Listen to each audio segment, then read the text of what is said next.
దేవునికి స్తోత్రం. ఆయన యొక్క ప్రేమ ద్వారా ఆకర్షింపబడి ఆయన సన్నిధికి వచ్చిన మీ అందరికీ యేసుక్రీస్తు నామములో వందనాలు.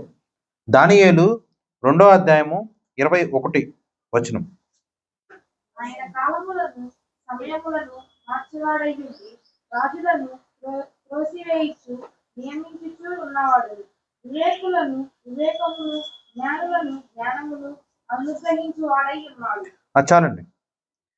ఆయన కాలములను సమయములను మార్చువాడై ఉండి రాజులను త్రోసివేయుచు నియమించుచు ఉన్నవాడును.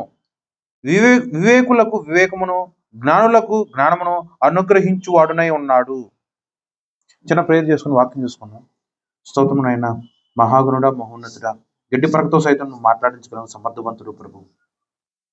నేనైతే గడ్డి పరక కన్నా హీనంగా ఉన్నానయ్యా, గాడిద కన్నా హీనంగా ఉన్నానయ్యా. గాలిగిగురుపు ధూళి వంటి వాడను, దుమ్ము వంటి వాడను. నీ సన్నిధిలో కేవలం నీ కృప చొప్పున నువ్వు నన్ను నిలబెట్టి ఉన్నావు ప్రభు. కూడి ఉన్న ప్రతి ఒక్క బిడ్డను నువ్వే దర్శించు. వినగలిగిన చెవులు గ్రహించే ఆత్మ ప్రతి ఒక్కరికి నువ్వే అనుగ్రహించు.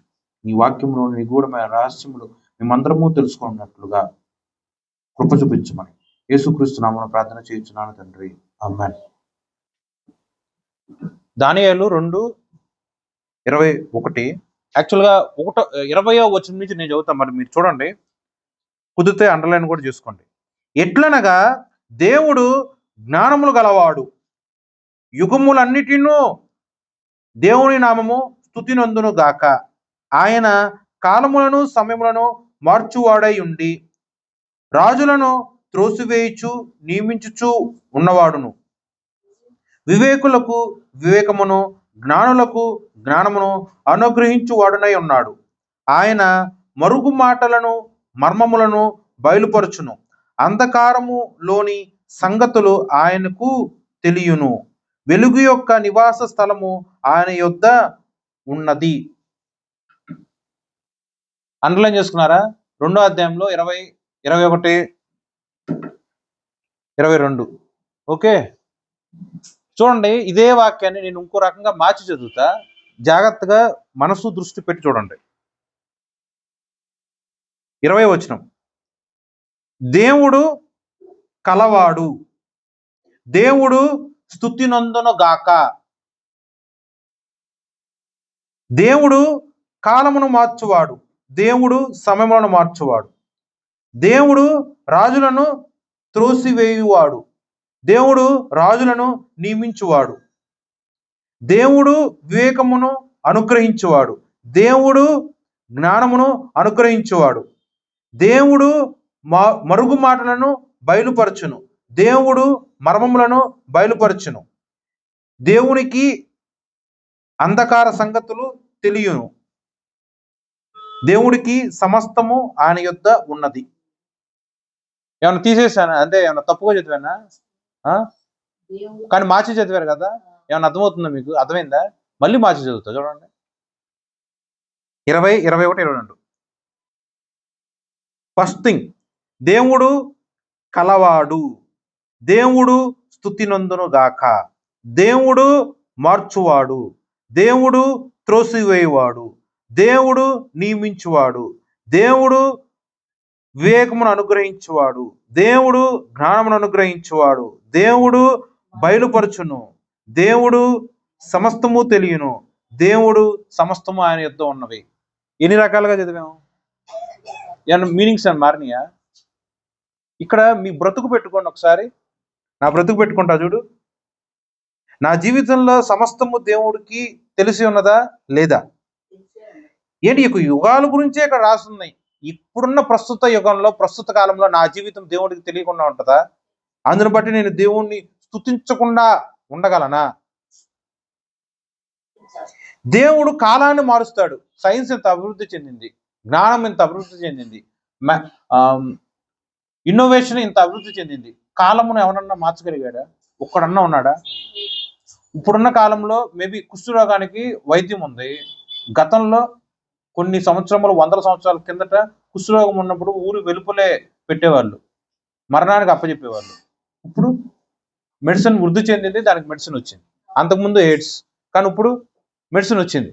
కానీ ఎవరన్నా సరే కాలాన్ని ఎవరన్నా మార్చగలరా? సమయాన్ని ఏదో ఒక్క సెకండ్ వెనక తిప్పు, కానీ దేవుడికి ఉన్న శక్తి సామర్థ్యాలు చూడండి. కాలాన్ని ఆయన మార్చగలడు. ఉదాహరణకు నాకు యాక్సిడెంట్ అయింది. ఎప్పుడన్నా సరే నేను బలహీనమైన క్షణంలో నేనైతే అనుకోలేదు. ఇన్ కేస్ నేను అనుకుంటానికి ఆస్కారం ఉందిగా. ఆ క్షణంలో నేను అక్కడికి వెళ్లకుండా ఉంటే బాగుండేది. ఆ సమయమునందు, ఆ కాలమునందు నేను అక్కడ వెళ్లకుండా ఉంటే బాగుండేదేమో. యాక్సిడెంట్ అవ్వకుండా ఉండేదేమో. జీవితంలో ఏదో కష్టం వచ్చింది. ఆ కాలంలో నేను అక్కడ తప్పించుకుని ఉంటే, అది జరగకుండా ఉంటే బాగుండేమో అని మనిషి వాడికి కలిగిన కష్టమును బట్టి, బాధను బట్టి అనుకుంటారు. ఈ వాక్యం ఎలా చెప్తుంది? నీ జీవితంలో ఏదన్నా సరే చెడు కాలములు, చెడ్డ సమయములు, నీ మనస్సు ప్రకారం, నీ యొక్క ఆలోచన ప్రకారం అది చెడ్డవి, లేకపోతే బాధ, కష్టం అని నువ్వు అనుకుంటున్నావేమో. ఒకవేళ అలా అనుకున్నా సరే అవి మార్చగలిగిన సమర్థవంతుడు ఎవడు?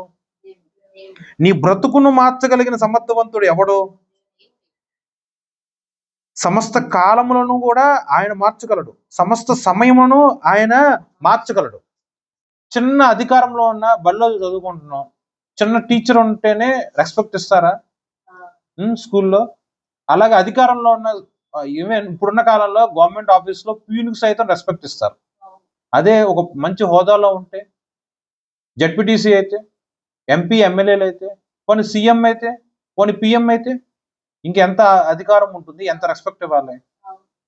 కానీ వాక్యం ఏం చెప్తుంది? వాక్యం ఏం చెప్తుంది? రాజులను ఆయన తీసివేయగలడు. రాజులను తీసివేసి మళ్ళీ ఆయనకి నచ్చిన రాజుని ఆయనే ఏర్పాటు చేయగలడు. ఓకే, అంటే ఆయన ఎంత అధికారం కలిగి ఉన్నాడు? ప్రపంచంలో ఆయన యొక్క నిర్మాణములను, ప్రపంచంలో ఉన్న అనేక దేశంలో ఏదో ఒక దేశంలో ఏదో ఒక మహారాజుని దేవుడు ఇష్టం వచ్చినట్లుగా తీసివేయగలడు. ఆయనకి నచ్చిన వ్యక్తికి తిరిగి అదే రాజ్యాధికారము ఇవ్వగలిగిన శక్తి కలిగిన వాడు. మరి మనం ఎందుకు భయపడతాం?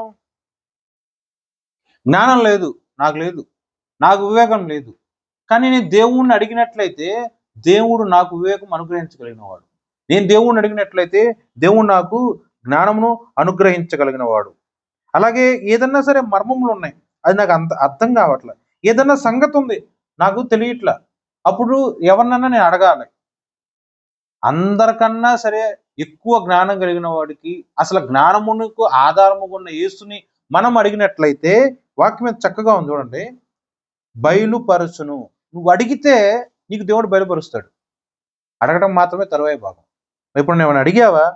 వాక్యం చదువుతున్నావు ఏదో అప్పుడప్పుడు, పోనీ వారం అంతా కాకపోయినా ఆదివారం అయినా సరే బైబిల్ ఇప్పుడు రిఫరెన్స్ చదివావు కదా, ఇది నాకు అర్థం కావట్లా, నాకు తెలియజేయి అని నువ్వు దేవుణ్ణి అడిగినట్లయితే ఆత్మీయమైన వివేకము, ఆత్మీయత కలిగిన జ్ఞానము, అలాగే మర్మమైన దేవుడి యొక్క ఉద్దేశములు, దేవుడి యొక్క సంగతులను నీకు బయలుపరుస్తాడు. ఎవరో ఎవరో ఎవరో వచ్చి నీకేమీ దేవుడి యొక్క వాక్యం చెప్పాల్సిన అవసరం లేదు. బోధకుడు కొన్న ఆయన నీకు వాక్యములను, వాక్యంలోని మర్మమును బయలుపరుస్తూ ఉంటాడు. అంధకారములోని సంగతులను, ఒక వాక్యంలోని నిగూఢమైన రహస్యములను, మనిషి యొక్క అంతరంగంలో ఉన్న నిగూఢమైన సంగతులను నువ్వు మాట్లాడకపోయినా సరే నీ యొక్క మనసులో ఉన్న ఆలోచనలను యావత్తు కూడా దేవుడు ఏం చేస్తాడండి?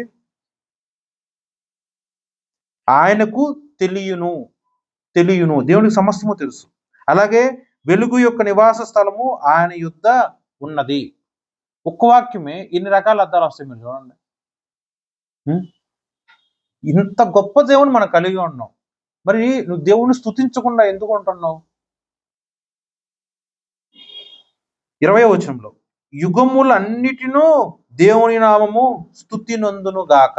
ఇక్కడ యుగాల వరకు రాసుంది. కానీ ఈ యుగంలో నువ్వు దేవుని యొక్క నామాన్ని నీ యొక్క క్రియలు చొప్పున ఎంతవరకు నువ్వు స్తుతిస్తున్నావు? స్తుతిస్తున్నారా? ఎవ్రీథింగ్, ప్రతి విషయంలో నువ్వు దేవుని స్తుతిస్తున్నావా? నీ జీవితంలో నువ్వు అనుభవించిన ప్రతి మేలును బట్టి, నువ్వు స్వతంత్రించుకున్న ప్రతి ఆశీర్వాదం బట్టి దేవుడి యొక్క నామమును నువ్వు స్తుతిస్తున్నావా? ఏదో ఒకసారి ప్రశ్నించుకో. అర్థమైందండి వాక్యం? మళ్ళీ చదువుతాను చూడండి. దానియేలు 2వ అధ్యాయం 20వ వచనంలో దేవుడు జ్ఞాన బలము గలవాడు, దేవుడు స్తుతి నందును గాక, దేవుడు మార్చువాడు, దేవుడు త్రోసివేయువాడు, దేవుడు నియమించువాడు, దేవుడు అనుగ్రహించువాడు, దేవుడు బయలుపరచువాడు, దేవుడికి సమస్తము తెలుసు, సమస్తము ఆయన యొద్ద ఉన్నవి. బైబిల్ మొత్తం ఈ 2-3 వచనాల్లో రాసేసి ఉన్నాయి కదా. ఇప్పుడు ఇదే వాక్యంలో మీకు ఇంకా ఈజీగా అర్థం అవటానికి ఏదన్నా ఒక వ్యక్తి జీవితాన్ని పెడదాం. యాక్చువల్గా ఈ వాక్యము దానియేలు గారు మాట్లాడట్లా. దానియేలు గారు దేవుని యొక్క సన్నిధిలో చేసిన ప్రార్థన, అది కూడా ముగింపు ప్రార్థన. తెలుసు ఈ వాక్యం మీకు, విన్నారా? యాక్చువల్గా ఏం జరుగుతుందంటే, నెబుకద్నెజర్ అను బబులోను దేశంలో రాజు ఉంటాడు. అతనికి చాలా పెద్ద గర్వం. ఇన్ఫాక్ట్ ప్రపంచంలో ఉన్న అన్ని రాజులందరికన్నా కూడా పెద్ద కోపిష్టి, పెద్ద గర్విష్టి, పెద్ద అహంకారుడు. అంత గొప్ప క్వాలిటీస్ ఉంటాయి ఆయనకి. ఒకానొక సందర్భంలో ఒక కళ వస్తుంది. ఆ కళను బట్టి ఎంతగానో మనస్సు బాధ కలుగుతూ ఉంటుంది, కలత చెందుతూ ఉంటుంది, మనోవ్యాకులత కలిగి ఉంటాడు. అప్పుడు నిద్ర కూడా పట్టదు. ఆ టైంలో అతని సంస్థానంలో ఉన్న జ్యోతిష్యులను, గారడీ విద్య కలిగిన వారిను, కల్దీయులను, ఇలా అధికారంలో ఉన్న సమస్తమైన జ్ఞానులందరినీ పిలుస్తాడు. పిలిచి, నా మనసు చాలా కలత చెంది ఉన్నా. కారణం ఏంటంటే, నాకు కళ వచ్చింది, నాకు అర్థం కూడా తెలియట్లా, నాకు అర్థం చెప్పండి మీరందరూ అని అంటాడు. వాళ్ళలో అప్పుడు ఏమంటాం? ఇదే ప్రశ్న నేను మిమ్మల్ని అడిగాను అనుకోండి, నాకు కళ వచ్చింది, బాధగా ఉంది, సమాధానం చెప్పవా నేను మిమ్మల్ని అడుగుతా. మీరు రివర్స్లో నన్ను ఏమడుగుతారు? ఎమ్మటే ఏమడుగుతారు? సార్ కళ చెప్పండి, కళ చెప్తే కళకు తగినట్టు భావం చెప్తానంటారు. అది దైనందిక జీవితంలో ఒక మనిషి మధ్య జరిగే సాధారణ కాన్వర్సేషన్. కానీ ఈ రాజు గర్విష్ఠుడు, అహంకారుడు కదా, నేను కళ మర్చిపోయా, కళ నాకు గుర్తులేదు. నువ్వే కళ చెప్పాలి, కళకి భావం చెప్పాలి. ఇది ఏమన్నా ఎథిక్స్ అంటే, ఇది ఏమన్నా సమంజసంగా ఉందా? ఇదంతా 2వ అధ్యాయం స్టార్టింగ్ లో రాసి ఉంటుంది, మీరు చదువుకోండి. ఏదన్నా సరే సమంజసంగా ఉందా? అప్పుడు అక్కడున్న వాళ్ళు ఏమనుకుంటారు? నోటుతో రాజు కాబట్టి, అధికారం ఉంది కాబట్టి, ఘనత ఉంది కాబట్టి మంచిగా మాట్లాడతారు. కానీ మనసులో ఏమనుకుంటారు? రాజుకి ఏమన్నా బ్రెయిన్ పనిచేయదా? కళ చెప్పకుండా మనకు కళకు తగినట్టు భావం ఎలా చెప్తాం అని అనుకుంటారా? అలాంటి వాక్యమే ఇది. చూడండి 2వ అధ్యాయంలో, దానియేలు 2వ అధ్యాయంలో ఫస్ట్ నుంచి పైపైన నేను చదువుతా, మీరు ఫాలో అవ్వండి. నెబుకద్నెజరు తన ఏలుబడి యందు 2వ సంవత్సరం 2వ అధ్యాయం 1వ వచనంలో ఒక కలగన్నాడు. అందును గురించి అతను మనసు కలత పడగా ఆయనకి నిద్ర పట్టకుండా ఉన్నది. రాజు దాని కనిన కలను తనకు తెలియజెప్పుటకు శకుండ్రగారులను, గారడీ విద్య గలవాడిని, మాంత్రికులను, కల్దీయులను పిలువనంపుడని ఆజ్ఞ ఇచ్చాడు. వాళ్ళందరూ కూడా వస్తారు. అప్పుడు రాజు మనోవ్యాకులతో చెంది ఉన్నాడు కాబట్టి మీరు దీనికి భావం చెప్పండి అంటారు. 5వ వచనంలో, నేను దాన్ని మర్చిపోతుని కానీ కలను దాని భావమును మీరు తెలియజేయని ఎడల మీరు తుత్తునీయులుగా చేస్తా, మీ ఇండ్లను పెంట కుప్పలుగా చేస్తాను అని భయపెడతారు. కళ చెప్పడం, కానీ కళ మనమే చెప్పాలి, కళకు తగినట్టు భావం చెప్పాలి. ఇన్ కేసు మీరు చెప్పలేదనుకోండి, ఏమవుద్ది? మిమ్మల్ని తుత్తునీయులుగా చేస్తా, పీస్గా చేస్తాం. అలాగా మీ ఇల్లు అంటే మీ యొక్క భార్య, పిల్లలు, మీ యొక్క రక్త సంబంధాలు అందరినీ కూడా పెంట కుప్పలాగా చేస్తా అని చెప్పి భయపెడతాడు. ఇన్ కేసు మీరు చెప్పారనుకోండి, మీకు ఎన్నో గొప్ప దానములు ఇస్తాను, బహుమానములు ఇస్తాను, ఘనతనిస్తానని చెప్తారు. అప్పుడు వాళ్ళు మళ్ళీ బతిమలాడుకుంటారు, సార్ మీరు కళ చెప్పండి, మేము ఎలాగోలా అర్థం చెప్తామని 2వసారి అంటారు. కళనే మర్చిపోయానని చెప్పా కదా, అయినా సరే మీరు నన్ను ఎందుకు ఇలా అడుగుతున్నారు? 9వ వచనంలో, 9వ వచనం లేకపోతే 8వ వచనం. అందుకు రాజు ఉత్తరం ఇచ్చి చెప్పి ఏమనగా, నేను మరచినట్టు మీరు చూచి హరణము చేయవలనని మీరు కనిపెట్టుచున్నట్టు నాకు బాగుగా గ్రహించుచున్నాను. నేను కళ మర్చిపోయాను, మీరు పదే కళ చెప్పండి, కళ చెప్తే అర్థం చెబుతామని మీరు అంటున్నారు.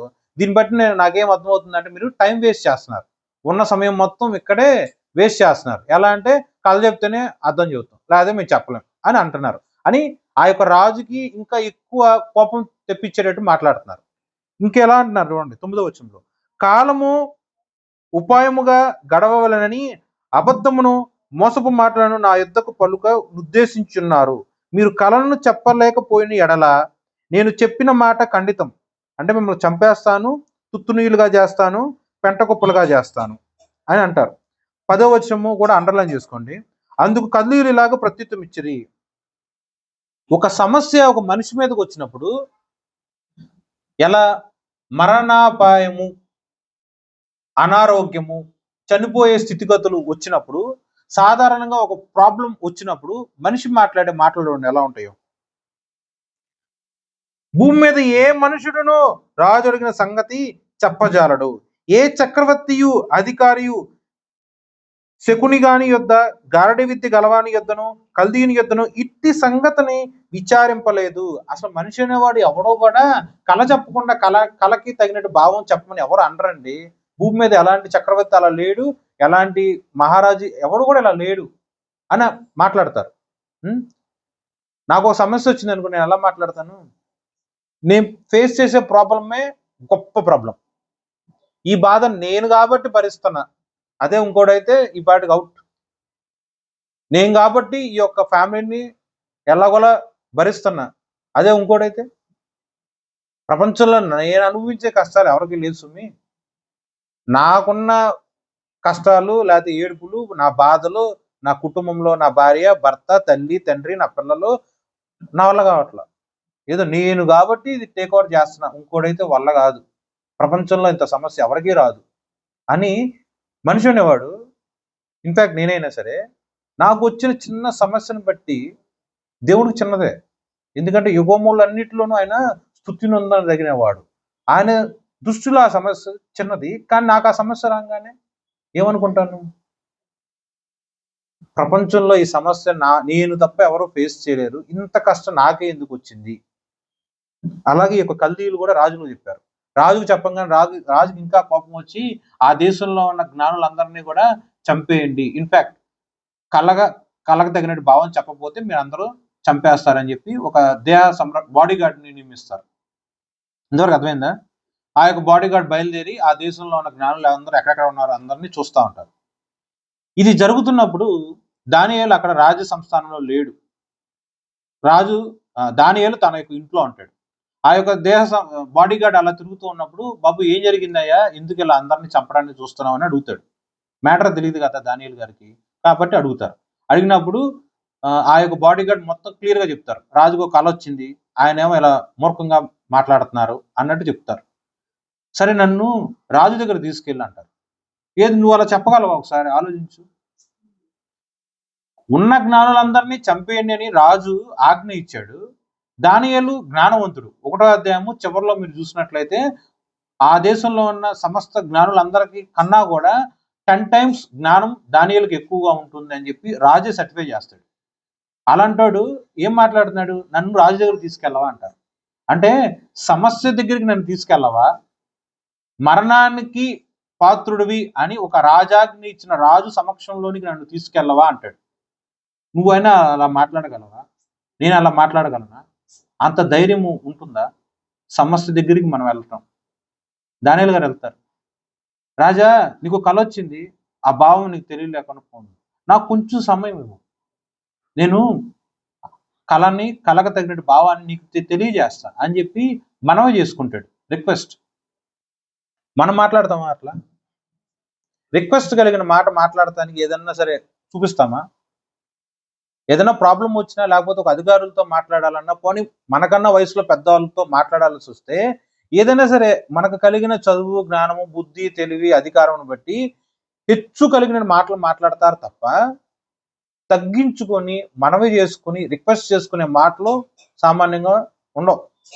కానీ దేవుడి యొక్క భయభక్తులు కలిగిన వాళ్ళు ఎలా మాట్లాడాలంటే, అధికారుల దగ్గరైనా సరే, నీకన్నా వయసులో పెద్దవాళ్ళు దగ్గరైనా సరే, వాళ్ళు నీకన్నా ఘనహీనతగా ఉన్న, బుద్ధి లేని తరుణంలో ఉన్నా కూడా నువ్వు మాత్రం ఎలా మాట్లాడాలి? నువ్వు దేవుడు బిడ్డవై ఉన్నావు కాబట్టి మనవి చేసుకున్నట్లు మర్యాద పూర్వకంగాను సమాధానకరంగానే నీ యొక్క నోటి మాట ఉండాలి. కోపంలో ఉన్న రాజు దగ్గరికి వెళ్ళి మనవి చేసుకున్నాడు కాబట్టి చంపేమన్నాగా నువ్వు ఎందుకు వచ్చావు నా దగ్గరికి అని అనకుండా, సరే నువ్వు మనవి చేసుకున్నావు కాబట్టి నీ రిక్వెస్ట్ గ్రాంటెడ్, నువ్వు సమయం తీసుకొని ఆ కలిన అర్థం చెప్పు అంటారు. సో దానియేలు తన ఇంటికి వెళ్ళి, చూడండి తనొక్కడే ఆ యొక్క సమస్యను సాల్వ్ చేసుకోగలను అని తన యొక్క క్యాలిబర్ మీద, తన యొక్క సొంత జ్ఞానం మీద ఆధారపడకుండా తోటి ఫ్రెండ్స్గా షద్రక్, మెషక్, అబేద్నెగో ఆ ముగ్గురిని కూడా హెల్ప్ అడుగుతారు. అంటే ఒరే ఒక సమస్య వచ్చింది, రా మనందరం కూడా కలిసి మన ఇంట్లో ఆల్రెడీ ప్రేయర్ పెట్టుకుందాం, ఆ సమస్యకు తగినట్టు దేవుడు పరిష్కారం ఇస్తాడని చెప్పి తన యొక్క ఫ్రెండ్స్ మొత్తం కూడా అక్కడ కూర్చొని ప్రార్థన చేసుకుంటారు. ఆ రాత్రికాల సమయంలో దేవుడు ఒక దర్శనం ఇస్తాడు. ఆ దర్శనం ఇచ్చిన తర్వాత దానియేలు గారు చేసే ప్రార్థనే ఆ 2వ అధ్యాయము 20, 21, 22 వచ్చినారు. ఓకే, అర్థమైనంత వరకు. సో ఒక సమస్యని ఎత్తిపెట్టి దేవుడి యొక్క సన్నిధిలో ప్రార్థన చేసినప్పుడు దేవుడు ఆ సమస్యకు తిరిగి బదులిచ్చిన తర్వాత దేవుడి యొక్క ఔన్నత గురించి, దేవుడి యొక్క జ్ఞానము గురించి, దేవుడి యొక్క దయా దాక్షిణ్యముల గురించి దానియేలు గారు స్తుతి ఆరాధన చేస్తున్నారు. ఓకే, నువ్వు ఏదైనా సమస్య వచ్చింది, దేవుడి యొక్క సన్నిధిలో అడిగావు, దేవుడు నీకు బయలు చేశాడు. అంటే దేవుడు నీకు క్లియర్ కట్గా ఎలా చేస్తే ప్రాబ్లం సాల్వ్ అవుద్దో ఆ ప్రాసెస్ మాత్రం చెప్పాడు. ఓకే, వెంటనే నువ్వు నమ్మిక కలిగి, విశ్వాసం కలిగి, ముందుగా నేను స్వతంత్రించుకున్నాను అన్న ధైర్యముతో, అన్న విశ్వాసంతో స్తుతి ఆరాధన చేస్తున్నారా? అదే ఉదాహరణకి ఏదైనా భయంకరమైన రోగం వచ్చింది, పలానా డాక్టర్ దగ్గరికి వెళ్ళు, పలానా మెడిసిన్స్ ఇస్తాడు, నీకు స్వస్థత వస్తుంది అని చెప్పి దేవుడు నాకు ఆ రాత్రి కాలంలో వర్తమానం చెప్పాడు. నిద్రలేచిన వెంటనే నేను నమ్మక కలిగి, విశ్వాసం కలిగి స్తుతి ఆరాధన చేసినట్లయితే అప్పుడు నేను విశ్వాసం కలిగినాను. అలా కాకుండా హాస్పిటల్కి వెళ్ళాక, మెడిసిన్స్ వాడుకున్నాక, నాకు స్వస్థత వచ్చాకే నేను స్తుతి ఆరాధన చేస్తాను అని అనుకున్నాను అనుకో, అప్పుడు నాదేమవుద్ది? అల్ప విశ్వాసం ఉంది. డిఫరెన్స్ అర్థమైందండి? ఇక్కడ నువ్వు డాక్టర్ మీద కాదు, మెడిసిన్స్ మీద కాదు, ప్రాసెస్ అనేది దేవుడు స్వయంగా పైనుంచి దిగొచ్చి నీకు టాబ్లెట్ ఇవ్వడం. ఒక సమస్య వచ్చినప్పుడు అది ఎలా అప్రోచ్ అయితే, ఏ మార్గం గుండా వెళ్తే నీకు ఆ ప్రాబ్లం సాల్వ్ అవుద్దని దేవుడు నీకు సిస్టమేటిక్గా చెప్తాడు. అది నువ్వు నమ్మి విశ్వసించి ప్రార్థన చేసినట్టయితే నువ్వు స్వతంత్రించుకోగలవు. చేయకుండా జరిగినప్పుడే నేను స్తుతి చెప్తాలే, ఓకే, ప్రాబ్లం సాల్వ్ అయితేనే నేను స్తుతి ఆరాధన చేస్తాలే అని అనుకున్నావు అనుకో, ఏమవుతుంది? అల్ప విశ్వాసం అవుతుంది. అర్థమైందా? ఇప్పుడు చూడండి, కళ నేను చెప్పను, భావం మీరు చెప్పాలి. ఇన్ కేస్ మీకు చెప్పలేదు అనుకోండి, మిమ్మల్ని అందరినీ నేను చంపేస్తాను, తుత్తునీలుగా చేస్తాను, పెంట కుప్పలుగా మిమ్మల్ని చేస్తాను అని రాజు ఆజ్ఞ ఇచ్చాడు. దానియేలు గారు తెలుసు కదా, కాబట్టే రాత్రికాల సమయంలో ప్రార్థన చేసుకున్నాడు, వర్తమానం వచ్చింది. దానియేలు రాజు దగ్గరికి వెళ్ళి, సార్ మీకు వచ్చిన కళ ఇది, మీకు ఆ కళకు తగినట్టు భావం ఇది అని చెప్పక మునిపే దేవునికి స్తుతి ఆరాధన చేశాడు. ఓకే, ఇన్ కేస్ ఆయన రాజు దగ్గరికి వెళ్ళిన తర్వాత చెప్పిన కళకు తగిన భావం ఒకవేళ అబద్ధం అనుకుందాం, ఫర్ సపోజ్ అనుకుందాం, ఉదాహరణకి అబద్ధం అనుకుందాం, అప్పుడు ఏమవుద్ది చెప్పండి? ఏమవదా? రాజు చంపేస్తాడా లేదా? సో ఇక్కడ తను ఎంత బాగా దేవుడు నమ్మాడు ఆలోచించు. కళ చెప్పలేదు, భావం చెప్పపోతేనేమో అందరినీ, కల్దీయులను, జ్ఞానులందరినీ కూడా చంపేయాలని చెప్పి రాజు ఆజ్ఞ ఇచ్చాడు. నేను వెళ్ళి నాకున్న వర్తమానం ప్రకారం నేను కళ చెప్పాను అనుకున్నాను. ఆ కళ ఒకవేళ అబద్ధం అయితే, అంటే నాకు వచ్చిన వర్తమానం ఒకవేళ అబద్ధం అయితే రాజుని చంపేస్తాడు కదా. ఓకే, మినిమం ఆలోచిస్తున్నారు ఇక్కడ. సో ఆయన యొక్క విశ్వాస ధోరణి ఎంత బలంగా ఉందో ఆలోచించు. దేవుని యొక్క ఆత్మ చొప్పున నువ్వు పొందుకున్న వర్తమానము ఎంత స్ట్రాంగ్ గా ఉంటుందో దేవుడు నీ యొక్క ఆత్మీయ స్థితికి అది తెలియజేస్తాడు. ప్రార్థన చేస్తూ ఉంటాం, దేవుడు యొక్క స్పర్శ ఉంటుంది, దేవుడి యొక్క దర్శనం ఉంటుంది, దేవుడి యొక్క ఆ స్పర్శలో నీకు మైమరిచిపోయే విధముగా ఉంటుంది. మామూలుగా చేసే ప్రార్థన ఒక ఎత్తు, పరిశుద్ధాత్మని ఆవరించినప్పుడు నువ్వు చేసే ప్రార్థన ఒక ఎత్తు. ఈ డిఫరెన్స్ నువ్వు తెలుసుకుంటున్నప్పుడు, నేను పెదవులతో చేస్తున్నానా, ఆత్మీయంగా ప్రార్థన చేస్తున్నా అనేది నీకు తెలుస్తుంది. అటువంటి మంచి స్థితిలోకి మనం చేర్చబడాలి. ఇప్పుడు దానియేలు కూడా రాజు దగ్గరికి వెళ్ళి వచ్చిన వర్తమానమును రూఢిగా నెరవేర్పు అయ్యాక స్తుతి ఆరాధన చేయకుండా ముందుగా విశ్వాసమునందు బలం కొలది చక్కగా స్తుతి ఆరాధన చేశాడు. అలాగే రాజు దగ్గరికి వెళ్తాడు. చూడండి, ఆ యొక్క బాడీ గార్డ్ దగ్గరికి వెళ్ళి నాకు వర్తమానం వచ్చింది ఇలా ఏం చెప్పకుండా నన్ను రాజు దగ్గర తీసుకెళ్ళు, రాజుకు వచ్చిన కళని భావము నేను తెలియజేస్తానంటారు. రాజు దగ్గరికి వెళ్తారు. రాజు దగ్గరికి వెళ్ళినప్పుడు స్టార్టింగే కళ చెప్పేస్తాడా? స్టార్టింగే భావం చెప్తారా? మీరేం చెప్తారు? అధికారుల దగ్గరికి వెళ్ళారు, ప్రాబ్లం ఉంది, మీరేం చెప్తారు? అయ్యా ఇది ప్రాబ్లం అని చెప్తాం. ఏదైనా సరే గవర్నమెంట్ ఆఫీస్లో పలానా వర్క్ జరగాలి, వెళ్ళిపోయి ప్రాధేయపడినట్టు మాట్లాడతారు కదా. నేనైనా అలాగే మాట్లాడతానండి. కానీ ఇక్కడ దానియేలు ఎలా మాట్లాడతారు చూసారా? ఆ ముందు సందర్భంలో నెబుకద్నెజరు దగ్గర ఈ యొక్క కల్దీయులు, జ్యోతిష్యులు, శకుండ్రగానులు, గారడి విద్య చేసే వాళ్ళందరూ కూడా ఎలా మాట్లాడుతున్నారు? మనిషి అనేవాడు ఎవడో కూడా ఈ ప్రాబ్లం సాల్వ్ చేయలేరు. పైనుంచి దేవతలు దిగి రావాలి నువ్వు అడిగిన సమస్యకి సాల్వ్ చేయాలంటే. ఎందుకంటే మనిషి అనేవాడు అసలు నీ నిద్రలో నీకు వచ్చిన కళ అసలు ఎవడు చెప్తాడు? నీకు తప్ప ఎవరికి తెలియదు కదా. మేము ఎలా చెప్తాం? అది రాసి ఉంటుంది చూడండి వాక్యంలో 11వ వచనం, 2వ అధ్యాయము 11వ వచనంలో, రాజు విచారించిన సంగతి బహు అసాధారణమైనది,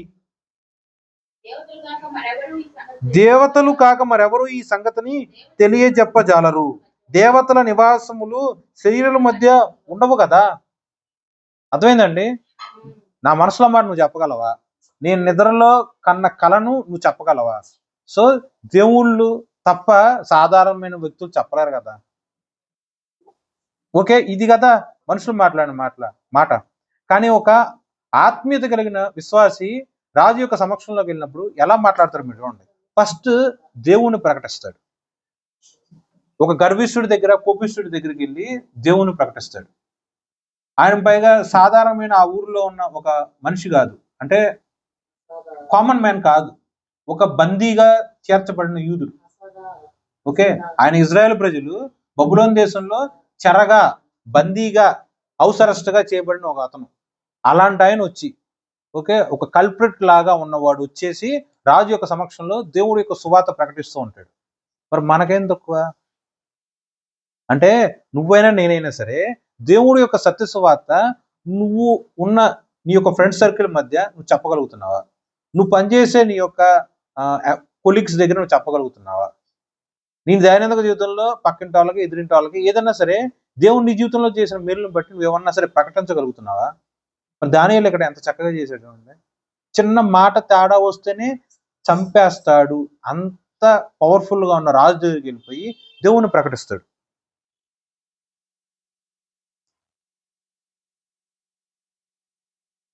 ఇరవై 26వ వచనం చదువుతా చూడండి. రాజు యొక్క సమక్షంలోనికి ఆ యొక్క బాడీ గార్డ్ వచ్చేసి దానియేలు గారిని సమకూరుస్తాడు.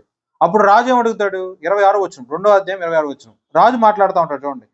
నేను చూచిన కళ, దాని భావము తెలియజెప్పుట నీకు సఖ్యమా అని బెల్తాజర్గా ఉన్న దానియేలు గారిని ప్రశ్నిస్తాడు.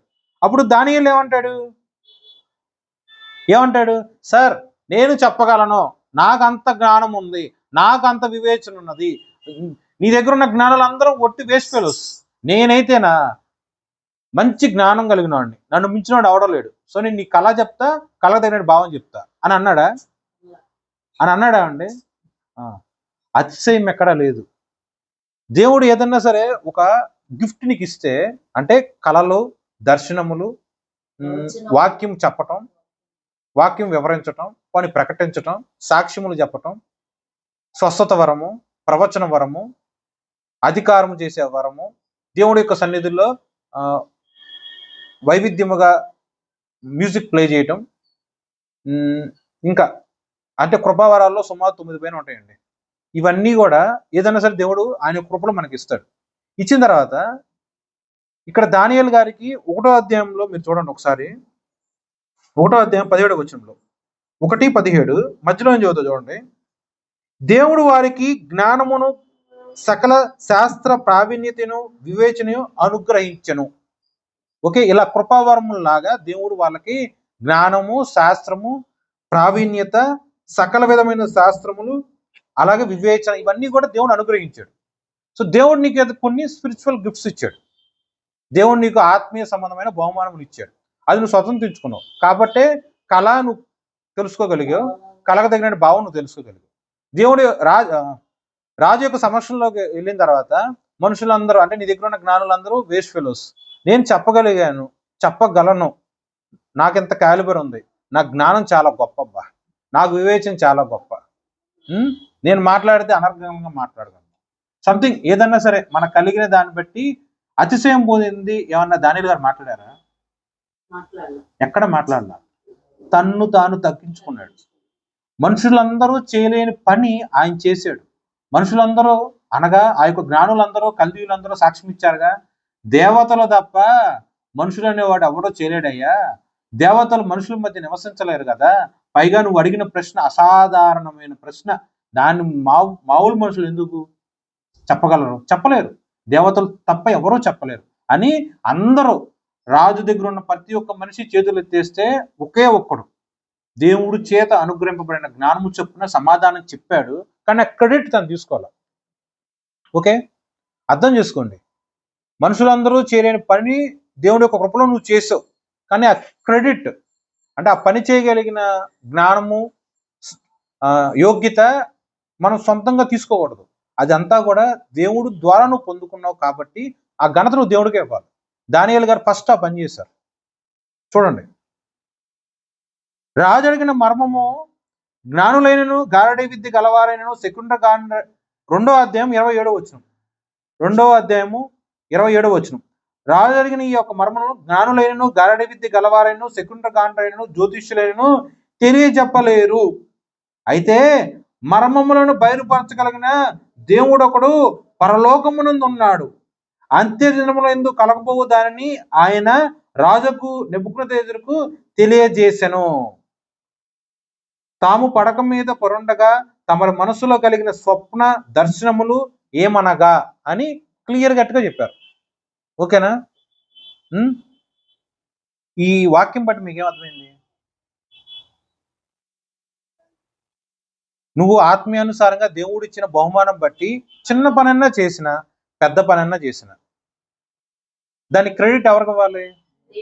మేము కాదండి, దేవుడే. నేను కాదండి, దేవుడే.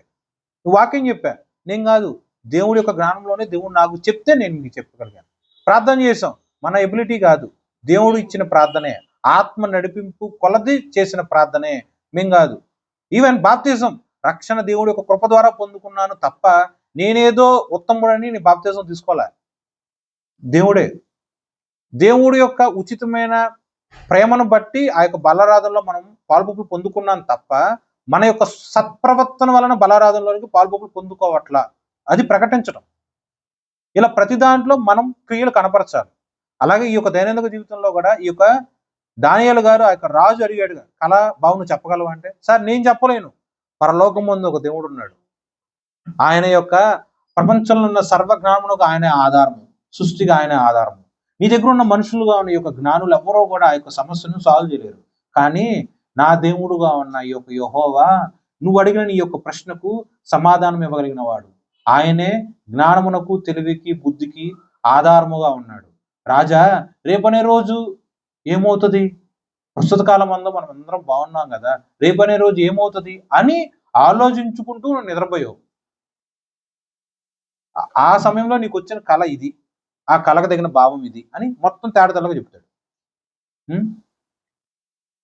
ఇలాంటి సిచ్యువేషన్ ఎప్పుడన్నా మీరు ఎదురుపడ్డారా? ఏదన్నా నీ జీవితంలో ఎప్పుడన్నా దైనందిక జీవితంలో దేవుడి యొక్క కృప చొప్పున కళ ఒక్కటాన్ని అనుభవించావా? కళ దేవుడు ఎప్పుడన్నా మీకు కళలు ఇచ్చాడా? అది నెరవేర్పు జరిగిందా? జరిగిందా? జరగలేదా? జరిగిన కళ కొన్ని ప్రార్థనలో దేవుడు నడిపించిన కొలది స్వతంత్రించుకునేవి ఉన్నాయా? అంటే ఏదైనా నువ్వు అడిగావు, ఒక ప్రాబ్లం సాల్వ్ చేయమని ప్రేయర్లో రిక్వెస్ట్ చేసావు, దేవుడు దాన్ని సాల్వ్ చేశాడా? మరి అది షేర్ చేసుకున్నావు సాక్ష్యంలాగా. దానియేలు గారు చేశారుగా. పక్కన ఉన్న కల్పిట్స్, పక్కన ఉన్న తోటి శద్రక్ మెషక్ అబేద్నెగోకి చెప్తారు, రాజుకే చెప్పిన ఆయన పక్కనడికి చెప్పమన్నాడుగా. మనం అధికారులతో కాదు కదా, ఇంట్లో ఉన్న వాళ్ళకే చెప్పలేకపోతున్నాం. అలా ఉండకూడదు, స్తుతించు, ప్రకటించు. దానియేలు గారు ఎలా అయితే రాజు దగ్గరికి వెళ్ళిపోయి నేను కాదు దేవుడే ఈ పని చేశాడు. చూడండి, నిద్రపోయే ముందు ఏం ఆలోచించుకొని పడుకున్నాడో కూడా దానియేలు గారు చెప్పారు. ఎవరైనా అలా చేయగలరండి? అంత జ్ఞానము, వివేచన దేవుడి యొక్క కృపలో దానియేలు గారు పొందుకున్నారు. ఆ స్వతంత్రించుకున్న ఆత్మీయ వరమును బట్టే వాక్యాన్ని, దేవుడి యొక్క ఔన్నత్యను ఒక గర్భిష్ఠుడికి ప్రకటిస్తున్నాడు. ఆ కళ, దాని యొక్క భావం యావత్తు చెప్పిన తర్వాత నెబుకద్నెజరు ఆ రాజు చెప్తాడు, నీ వంటి మనిషి ఎవడో లేడు, నీ కలిగిన జ్ఞానం ఎవరికీ లేదయ్యా అని అంటే, మళ్ళీ దానియేలు గారు ఎలా తగ్గించుకొని మాట్లాడతారు చూడండి. 30వ వచనం, 2:30లో, ఇతర మనుషులందరికంటే నాకు విశేష జ్ఞానం ఉండుట వలన ఈ మర్మము నాకు బయలుపరచబడలేదు. రాజులకు దాని భావమును తెలియజేయు నిమిత్తమును తమరి మనసు యొక్క ఆలోచనలు తాము తెలుసుకుని నిమిత్తమును అది బయలుపరచబడేది. చాలండి. చూడండి, మీరు ఒక ప్రశ్న అడిగారు, కళ చెప్పను కానీ కళ ప్లస్ భావం కావాలి. మీకు ఆన్సర్ చేయటానికే దేవుడు నన్ను వాడుకున్నాడు తప్ప ఏంటి ప్రపంచంలో ఉన్న మనుషులందరికీ లేని జ్ఞానం నాకేం లేదండి. నేను సాధారణమైన వ్యక్తినే. నీకు తెలియబడటానికే దేవుడి యొక్క కృప నీకు తెలియబడటానికే దేవుడు నన్ను ఒక ఇన్స్ట్రుమెంట్ లాగా, ఒక పనిముట్టు లాగా వాడుకొని నీకు బయలుపరిచాడు, నీకు గ్రహింపు చేయటానికి. ఓకే, దీన్ని ఇంకో రకంగా చెప్పాలంటే ఈ వాక్యం మీరు అంతకుముందు విన్నారో లేదో నాకు తెలియదు. మీకు తెలియటానికే దేవుడు నన్ను వాడుకున్నాడు తప్ప నాకేం తెలియదు. ఓకే, అలాంటి అర్థంతో దానియేలు గారు రాజు దగ్గర మాట్లాడతారు. అంత తగ్గింపు స్వభావం కలిగిన ఆ యొక్క దానియేలుని బట్టి రాజు ఎలా ఇంత చక్కగా చెప్తాడంటే, కళ ప్లస్ కళకు తగినట్టు భావం దానియేలు గారు చెప్పేసిన తర్వాత లాస్ట్ లో మాట అంటాడు 45వ వచనంలో, కళ నిశ్చయము దాని భావము నమ్మదగినది. అంటే ఎంత స్ట్రాంగ్ బిలీఫ్ అంటే, రూఢీగా వర్తమానం బట్టి దేవుడి యొక్క జ్ఞానం బట్టి ఎంత పకడ్బందీగా మాట్లాడతాడు. కళ పక్క, దీంట్లో ఎటువంటి అబద్ధం లేదు, డ్రోకా లేదు, దాని అర్థం కూడా పక్క. సో దేవుడి యొక్క వర్తమానం ప్రకారము దేవుడికి బయలుపరిచిపడే ఏదన్నా సరే ఒక విషయం గురించి నువ్వెంత స్ట్రాంగ్ గా ప్రవర్తించాలి. వాక్యం నిశ్చయము ఖచ్చితంగా నీ జీవితంలో జరుగుతుంది. ఇలాంటి విశ్వాస ధోరణిలో నువ్వు ప్రవర్తించాలి. దానియేలు చక్కగా కళ చెప్పాడు, భావం చెప్పాడు, దాని ప్రకారమే రాజు ఏం మాట్లాడతాడు, అవును కళ నిజమే, నువ్వు చెప్పిన భావం నిజమే, ఇక్కడున్న జ్ఞానులు అందరికన్నా కూడా వాళ్ళ మీద నిన్ను నేను ప్రధానుడిగా, ప్రైమ్ మినిస్టర్ గా నియమిస్తా. ఇక నుంచి నువ్వు సాధారణంగా ఉండాల్సిన అవసరం లేదు, రాజ సంస్థానంలో రాజు యొక్క అంతఃపురంలో నివసించు అని చెప్పి దేవుడు గొప్ప అధికారాన్ని నెబుకద్నెజరు ద్వారా దానియేలు కనిపిస్తారు. ఇప్పుడు దానియేలు ఏమంటాడు, నేను భావం చెప్పా, కళ చెప్పా కాబట్టి నేను ఆ యొక్క బహుమానానికి యోగ్యుడును అని దానియేలు చెప్పకుండా ఎంత తెలివిగా చెబుతాడంటే, ఆ సమస్యను సాల్వ్ చేయడానికి ఆయనతో పాటు ఒక 3 యవనస్తులని, తోటి ఫ్రెండ్స్ ని ప్రేయర్ హెల్ప్ అడిగాడు. షద్రక్ మెషక్ అబేద్నెగో. ప్రాబ్లం సాల్వ్ అయిపోయింది. ప్రాబ్లం సొల్యూషన్ కోసం ఎవరన్నా హెల్ప్ అడిగారు, సొల్యూషన్ వచ్చేసింది. నాలాంటి ఏం చేస్తాడు, క్రెడిట్ అంతా నేను తీసేసుకొని నాకు హెల్ప్ చేసిన వాళ్ళందరినీ కూడా వదిలేస్తా నిర్దాక్షిణంగా. మనిషి స్వభావం కదా. కానీ ఆత్మీయులు ఏం చేస్తారు అంటే, దేవుని ఎరిగిన వాళ్ళు ఏం చేస్తారు, మనకు చేసిన యొక్క ప్రార్థనా సహాయము జ్ఞాపకం చేసుకుంటారు. ఆత్మీయంగా చేసిన చిన్న మేలైనా పెద్ద మేలైనా జ్ఞాపకం చేసుకుంటారు. కాబట్టి ఆ ముందు రోజు రాత్రి నాకు ప్రార్థనలో సహాయం చేసిన షద్రక్ మెషక్ అబేద్నెగో వాళ్ళు కూడా ఈ యొక్క కళ అలాగే కళలోని భావం తెలియజేయడానికి హెల్ప్ చేశారు. కాబట్టి వాళ్ళకు కూడా ఏదన్నా మీరు మేలు చేయండి అని రాజు దగ్గర మనవి చేస్తాడు. వెంటనే రాజు ఆ యొక్క 3 యవనస్తులను కూడా విచారణల కర్తలుగా నియమిస్తాడు. ఓకే, ఇంతవరకు అర్థమైందండి? అర్థమైందా? ఇప్పుడు అడుగుతా చూడండి, నేను చెప్పిన మూలవాక్యానికి ఈ ఉదాహరణకి సంబంధం ఏంటి? ఏంటి సంబంధం? చెప్పు.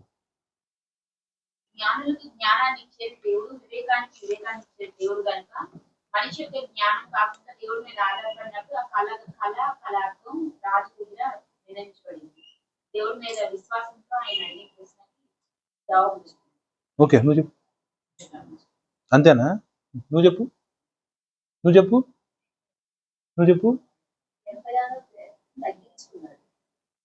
మూలవాక్యం అదేనండి నేను చెప్పింది, అది కాదు మూలవాక్యం. మీకు అర్థమైంది, మంచిగానే చెప్పారు, చెప్పింది కూడా కరెక్టే, కానీ మూలవాక్యం ఏంటో చూడండి.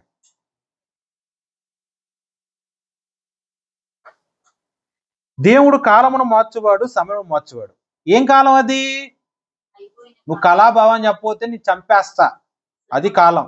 చంపేసే కాలాన్ని దేవుడు ఏం చేశాడు? సజీవులుగా మార్చాడు. మరణము గుండా వెళ్ళవలసిన కాలాన్ని దేవుడు దాన్ని సజీవత్వంలోనికి మార్చాడు. ఎటువంటి సమయం అది? చావుకు వెళ్ళే సమయం. బాడీ గార్డ్ రెడీగా ఉన్నాడు చంపేయడానికి. ఎటువంటి సమయంలో దేవుడు మార్చాడు? ప్రధానుడుగా వచ్చే సమయంలోకి దేవుడు మార్చాడు. ఓకే, ఈ సిచ్యువేషన్ ఏదైనా సరే, నువ్వు అనుభవించే సమస్య ఏదైనా సరే, నీ ప్రస్తుత కాలము సమయం ఏదైనా సరే తారుమారు చేయగలిగిన వాడు నీ దేవుడు. దానియేలు మరణము గుండా వెళ్ళే సమయంలో నుంచి ప్రధానుడుగా మార్చగలిగిన సమయంలోనికి ఆయన చేర్చబడ్డాడు. కారణం దేవుడు. కాబట్టి దేవుడు స్తుతి నొందినవాడు. ఓకే ఓకే, ఇంతవరకు అర్థమైందా? మూలవాక్యానికి దీనికి ఉదాహరణ. దీంట్లో ఇంకో ఉదాహరణ చెప్తా. ఎస్తేర్. ఎస్తేర్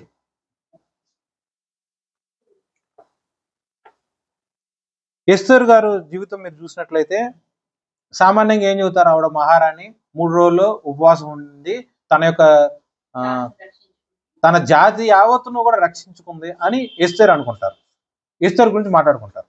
ఓకే, కానీ ఎస్తేరు అనగానే ఎస్తేరు దానిల కన్నా ముందే ఉంటుందండి. ఇండెక్స్ తీసి ఓపెన్ చేసుకోండి. ఎస్తేరు అని అనగానే మీకు ఇంతవరకు గుర్తొస్తుంది కదా. ఎస్తేరు ఎంత ఇంపార్టెంటో, ఎస్తేరుతో పాటు ఇంకో వ్యక్తి ఉంటాడు, ఆయన కూడా అంతకన్నా ఎక్కువ ఇంపార్టెంట్. కానీ మనం అందరం మాత్రం ఎస్తేరుని ఎక్కువ గుర్తుపెట్టుకుంటాం. ఆ ఒక్కడు ఎవరు? ఎవరు? ఆ ముద్దుకై. తెలుసా నీకు పేరు? ఎస్తేరు గురించి తెలుసుగా. ముద్దుకై. చాలా మంది స్త్రీలు హడాస లేకపోతే ఎస్తేరు అని పేరు పెట్టుకుంటాం. చాలా మంది పురుషుల్లో కూడా ముద్దుకై అని పేరు పెట్టుకున్నారా? తక్కువ మంది ఉంటాం. తెలుసుగా ముద్దుకై ఎవరో మీకు తెలీదా? కానీ ఎస్తేర్ అలా కార్యం చేయటానికి వెనుక ఉండి పుష్ చేసింది మాత్రం ముద్దుకై. ముద్దుకై అలా జరిగించకుండా ఉన్నట్లయితే ఎస్తేర్ ఆ పని చేసేదే కాదు, ఆ యొక్క క్రియ జరిగేదే కాదు, అంటే తన యొక్క జాతిని రక్షించుకునేదే కాదు. సో దేవుడు యొక్క పని చేస్తూ ఉన్నప్పుడు ఈ యొక్క రాజుల గ్రంథం, మొదటి రాజులు, రెండో రాజులు, అలాగే సమూయేలు కాలంలో, అంటే దావీదు మొదలుకొని ఈ యొక్క పాత నిబంధన గ్రంథం ఎండ్ అయ్యే వరకు కూడా ప్రతి దాంట్లో దేవుడు ఇద్దరు వ్యక్తుల్ని ప్యారలల్ గా తీసుకొస్తాడు. ఎలా అంటే సౌలు సమూయేలు, రాజు ప్రవక్త. ఓకే, దావీదు సమూయేలు, రాజు ప్రవక్త. అలాగే దావీదు నాతాను, రాజు ప్రవక్త. సొలొమోను నాతాను, రాజుగారు ప్రవక్త. ఓకే, సొలొమోన్ తర్వాత రాజ్యం చీలిపోద్ది. అంటే యూదులు సపరేట్, యూదా రాజ్యం సపరేట్, ఇజ్రాయెల్ రాజ్యం సపరేట్ అవుతుంది. మళ్ళీ ఇజ్రాయెల్ రాజుకి ఒక హెల్ప్ఫుల్ గా ఒక ప్రవక్త వస్తాడు, మళ్ళీ యూదా రాజుకి హెల్ప్ఫుల్ గా ఒక ప్రవక్త వస్తాడు. వాళ్ళలో ఉదాహరణకి ఎలీషా గారు. మళ్ళీ ఇలా పాత నిబంధన గ్రంథం చూసుకుంటే ఆమోస్ అని, హబక్కు అని, ఇలా చాలా మంది ప్రవక్తలు వస్తారు. ఇర్మియా, ఎహెజ్కేలు, యెషయా, వీళ్ళందరూ వస్తారు. ఓకే, ప్రతి రాజుకి ఒక తోడు అలాగే హెల్ప్ఫుల్ గా ఒక ప్రవక్త వస్తారు. అట్లాగే ఇక్కడ మీ యొక్క జ్ఞానము ఆలోచన ధోరణి ఎలా ఉండాలంటే, ఎస్తేరు అను ఆ యొక్క క్యారెక్టర్ ఎంత ముఖ్యమో, ఎస్తేరు అలా ప్రవర్తించడానికి ముద్దుకై అను ఆమె యొక్క సహోదరుడు కూడా అంతే ఇంపార్టెంట్.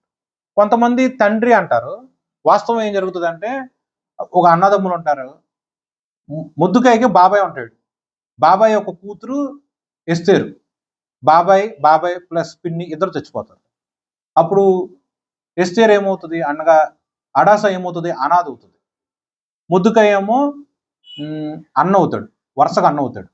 బాబాయ్ పిన్ని చచ్చిపోయేసరికి ఆ స్త్రీని తన యొక్క సొంత కూతురులాగా దత్తత తీసుకుంటాడు. ఓకే, ఫిజికల్ రిలేషన్ ప్రకారం చూసుకున్నట్లయితే కజిన్, బ్రదర్ అండ్ సిస్టర్, కానీ దత్తత తీసుకున్నారు కాబట్టి తండ్రి కూతురు వరుస కూడా వస్తుంది. ఓకే, అర్థమైందా మీకు? ఇప్పుడు ఎలా అయితే దానియేలు, షద్రక్, మెషక్, అబేద్నెగో ఇజ్రాయెల్ దేశం నుంచి బబులోను దేశానికి బందీగా తేబడి ఉన్నారో, అలాగే వీళ్ళు ఎస్తేరు, ముద్దుకై, అలాగే మిగతా ప్రజలందరూ కూడా ఒకనొక దేశానికి బందీగా తేబడతారు. ఆ దేశం ఏంటో తెలుసా? ఎస్తేరు మొదటి అధ్యాయంలో రాసి ఉంటుంది. రాజు ఫస్ట్ రాసిందేమో మహారాజు పేరు అహర్షోరోషు. దినములలో జరిగిన చర్యలు, హిందూ దేశం మొదలుకొని కూషు దేశం వరకు. కూషు అంటే ఇథోపియా దేశం. హిందూ దేశం అంటే ఏంటి? హిందూ దేశం అంటే ఏంటి? మనమే, మన దేశం ఇండియా. భారతదేశం మొదలుకొని ఇథోపియా దేశం వరకు 127 సంస్థానములకు మహారాజుగా ఉంటాడు ఆ యొక్క పర్షియా దేశపు రాజు. అతని పేరే అహర్షు. ఓకే, అర్థమైందా? ఆయన దేశంలోనికి ఈ యొక్క ముద్దుకై, అలాగే హడాస, ఎస్తేరు, వీళ్ళందరూ కూడా బందీలుగా తేపడతారు, స్లేవ్స్ లాగా ఉంటారు. ఈ యొక్క రాజు దగ్గర ఒక ఒక నియమం ఉంటుంది. ఎలా అంటే ఆయన అడిగినప్పుడు మాత్రమే మహారాణులైనా సరే, పురుషులైనా సరే, ఏదైనా సరే రాజు సంస్థానంలోకి వెళ్ళాలి. అలా కాకుండా నాకు నచ్చినప్పుడు నేను రాజు దగ్గరికి వెళ్తా అని అనుకుంటానికి లేదు. పైగా ఆయన సామాన్యుడు కాదు. 127 సంస్థానములకు మహా చక్రవర్తి. ఒక దేశం నుంచి ఇంకో దేశం, అంటే ఎన్ని దేశాలు ఆయన పరిపాలిస్తున్నాడు మీరు ఆలోచన చేయండి. ఎంత ధనం ఉంటుంది, ఎంత అధికారం ఉంటుంది. ఆయన దగ్గర ఒక మహారాణి ఉంటుంది. మొదటి అధ్యాయంలో ఆవిడ పేరు ఉంటుంది. రాజు ఒకనొక సందర్భంలో విందు జరుగుతున్నప్పుడు మహారాణి పిలుచురావాయా అని పిలుస్తాడు. ఆ మహారాణి రాదు. ఆవిడ పేరు ఏదో శ్రేష్ఠ అనేది ఉంటుంది. వష్టి, నేను రాను అంటది ఆ మహారాణి. రాజు ఆజ్ఞ దగ్గర ఇచ్చేసరికి రాజు కొంచెం చిన్నపోయినట్టు ఉంటుంది. వెంటనే అప్పుడున్న కాలంలో కన్యకలందరినీ కూడా, మంచి అందముగా సుందరముగా ఉన్న కన్యకలందరినీ కూడా తీసుకురండి అని చెప్పి రాజు యొక్క పక్కన ఉన్న అసిస్టెంట్స్ లేకపోతే నపుంసకులు రాజాజ్ఞ ప్రకారం చాటీ చేస్తారు. దాని ప్రకారం ఆ యొక్క సంస్థానంలో ఒక్కొక్క సంస్థానంలో ఉన్న మంచి మంచి జ్ఞానవంతులు సుందరి స్త్రీలను తీసుకొస్తారు. వాళ్ళలో ఎస్తేరు కూడా ఒక స్త్రీ. అప్పుడు మొద్దుకే పంపిస్తాడు. ఎలా అంటే ఎట్ ఎనీ కాస్ట్, అంటే ఏదన్నా జరగని నీ జాతి గురించి నువ్వు చెప్పమాకు. ఎందుకంటే మనం ఇక్కడ స్లేవ్స్, బందీలం. ఇక్కడ మనం దాసులం. మనం యూదా దేశం సంబంధించిన వాళ్ళము అని తెలిస్తే మన మీద చాలా చిన్న చూపు ఉండటం మాత్రమే కాకుండా మనల్ని దాసులుగానే ట్రీట్ చేస్తారు. కాబట్టి నువ్వు నీ యొక్క జాతి గురించి ఏమీ డిస్క్లోజ్ చేయమాకు. ఎలా అయితే నువ్వు ఉన్న ఆ యొక్క అందము సౌందర్యము ప్రకారము నువ్వు యోగ్యత చెంది ఉన్నావు కాబట్టి ఆ యొక్క రాజు యొక్క అంతఃపురంలోనికి వెళ్ళు అని చెప్పి ముద్దుగే గారు పంపిస్తారు. అంటే ఒక రకంగా చెప్పాలంటే వివాహం చేసి పంపించినట్టు. రాజు యొక్క సంస్థానంలోకి ఆ యొక్క స్త్రీ తేబడుతుంది. రాజు నిర్ణయించిన కాలమునందు ఆ యొక్క స్త్రీ, అంటే ఆ యొక్క హడాస రాజు యొక్క సంస్థానంలోనికి వస్తుంది, అంతఃపురంలోకి వస్తుంది. ఏ నపుంసకుడు ఆమె మీద అధిపతిగా ఉన్నాడో అతను చక్కగా ఒక లిమిట్ ప్రకారం ఒక జ్యువెలరీ ఇస్తాడు. ఇదంతా కూడా మొదటి అధ్యాయంలో రాసి ఉంటుంది, రెండో అధ్యాయంలో కూడా రాసి ఉంటుంది. ఎంతవరకు అయితే ఆర్నమెంట్స్ ఇచ్చారో అంతవరకే ఆర్నమెంట్స్ తగిలించుకొని ఆ స్త్రీ రాజు యొక్క ముంగట వస్తుంది. అక్కడున్న 10 సంఖ్యలో, 20 సంఖ్యలో, 30 సంఖ్యలో ఉన్న స్త్రీలు అందరికన్నా కూడా ఎస్తేరు రాజు యొక్క దృష్టిలో దయ పొందిన స్త్రీ లాగా ఉంటుంది. రెండో అధ్యాయము 15వ వచనం లాస్ట్ లో, మొర్దెకై తన కుమార్తెగా స్వీకరించుకున్న తన పినతండ్రి అయిన అహియాయలు కుమార్తె ఎస్తేరు రాజునొద్దకు వెళ్ళుటకు వంతు వచ్చినప్పుడు, స్త్రీలను కాయు రాజు యొక్క శంషుడై హెగే నిర్ణయించిన అలంకారము గాక మరి ఆమె ఏమీనూ కోరలేదు. అంటే నిలువెత్తు ఆభరణాలు వేసుకోగలిగిన అర్హత ఉన్నా సరే తగినంత వరకే వేసుకుంది. అంటే ధనాపేక్ష లేదు, వెండి బంగారముల మీద మక్కువ లేదు, ఎంత ఇచ్చారో అంతే, కలిగిన దాని యందు తృప్తి కలిగి జీవించే స్త్రీ ఆవిడ. ఓకే, తగినంత అలంకరణ మాత్రమే ఆమె వేసుకొని రాజు దగ్గరికి వెళ్ళింది. మరి ఫుల్గా పర్ఫ్యూమ్ వేసుకొని ముస్తాబై వెళ్ళిన స్త్రీల కన్నా కూడా చాలా లిమిట్ గా ఉన్న ఆ యొక్క ఎస్తేరు మీదే రాజుకి దయ పుట్టింది. వాళ్ళందరికన్నా కూడా రాజుగారు ఆయన యొక్క కిరీటాన్ని ఎస్తేరుకి ధరింపజేసి మహారాణి అని ట్యాగ్, అంటే వివాహం చేసుకుంటారు. అర్థమైందండి? బోరు కొడుతుందా? అర్థమైందా? మన యొక్క సొసైటీలో పెళ్లి జరుగుతాయి. కొంతమంది ఎలా ఉంటారు, తల్లిదండ్రులు ఆడపిల్ల బట్టి పెళ్లి చేసి పంపించేస్తే బరువు తీరిపోయింది, పెళ్లి చేసి పంపిస్తే మన బాధ్యత తీరిపోయింది అని అనుకుంటారు. ఎక్కువ మంది అలాగే ఉంటారు కదా. కానీ ఇక్కడున్న ముద్దుకే ఎలా అంటాడో తెలుసా, తన పెంపుడు దత్త పుత్రికగా ఉన్న ఆ యొక్క ఎస్తేరుకి రాజుతో వివాహం జరిగింది. అప్పుడు మహారాజుకే భార్యగా నా యొక్క కూతుర్ని పంపించా కదా, ఇంకేం కొదువా, వాళ్ళు హ్యాపీగా ఉంటారు. మంచిగా డబ్బు ఉంది, అధికారం ఉంది, ఐశ్వర్యం ఉంది, అన్నీ ఉన్నాయి కాబట్టి వాళ్ళు హ్యాపీగా ఉంటారు. ఇంకా మందే ఉందలే అని చెప్పి పట్టించుకోకుండా కూడా ఉండొచ్చు. ఓకేనా? సాధారణ వ్యక్తులు పట్టించుకోకుండా ఉంటున్నారు. కానీ ముద్దుకే అలా చేయలేదండి. ప్రతిరోజు అంతఃపురం తిరిగి వస్తాడు, ప్రతిరోజు రాజు యొక్క వీధుల్లో పడి తిరుగుతూ ఉంటాడు. ఎందుకో తెలుసా, నా దత్తపుత్రిక ఎలా ఉంది, తను సంతోషంగా ఉందా, దుఃఖముగా ఉందా, బాధగా ఉందా? ఓకేనా? తండ్రులకి లేనిది ముద్దుకేకి తనకున్న బాధ్యత ఎంత చక్కగా నెరవేరుస్తున్నావు ఆలోచించు. సో నువ్వు కూడా తల్లి పట్ల, తండ్రి పట్ల, తోడబుట్టిన పట్ల, పెళ్ళి అయితే భార్య, భర్త, పిల్లలు పట్ల నీ బాధ్యత ఎలా ఉంది, దేవుడు ఎంత బాధ్యత ఇచ్చాడు, అదన్నీ కూడా తూచా తప్పకుండా నెరవేర్చాలి. ముద్దుకేకి ఏం తక్కువ, పెళ్లి చేసేసాడు, వదిలేసుకోవచ్చు కదా, అంటే ఛాన్సెస్ ఉన్నాయి కదా, కానీ అలా ఎలా చేయలే.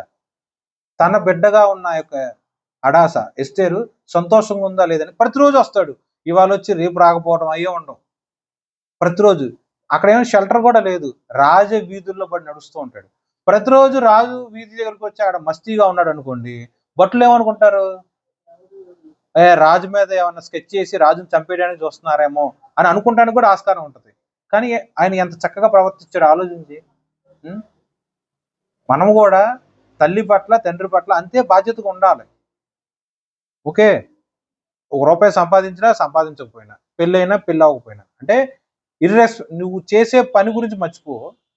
నువ్వు దేవుడు యొక్క కృపలో చిన్న పని చేసినా పెద్ద పని చేసినా తల్లిదండ్రులకి ఇవ్వాల్సింది చేయాల్సిందే, భార్యాభర్తలకు చేయాల్సిందే. ఓకే, దేవునికి ఇచ్చేసాడు ఆ పని, సక్రమంగా చెయ్యి. అలా వస్తూ ఉంటారు, వెళ్తూ ఉంటారు. ఇలాంటి సందర్భంలో రాజు ఒక హామాను అనే ఒక వ్యక్తిని తన యొక్క పర్సనల్ అసిస్టెంట్ కింద అడ్వైజర్ గా నియమిస్తాడు. 3వ అధ్యాయం స్టార్టింగ్ లో రాసి ఉంటుంది. ఒక రాజు ఒక అధికారము ఒక వ్యక్తికి ఇచ్చాడు. సో రాజుకి ఎలాంటి అయితే నమస్కారాలు పెడతారో ఆ అధికారికి కూడా అలాగే నమస్కారం పెట్టాలి కదా. ఈ యొక్క హామానికి అందరూ వంగొంగి నమస్కారాలు పెడతా ఉంటారు, కానీ ముద్దుకే పెట్టడం, వంగడం నమస్కారం పెట్టడం, అదంతా 3వ అధ్యాయంలో స్పష్టంగా రాసి ఉంటుంది. అప్పుడు హామాను కోపం వస్తుంది. నేను రాజు దగ్గర రైట్ హ్యాండ్ గా ఉన్నా, నన్ను చూసి నమస్కారం పెట్టేది ఇతను, ఇలా కుదరదు, నేనంటే అంతలోపు ఇతను నేను చంపేయాలి అని అనుకుంటాడు.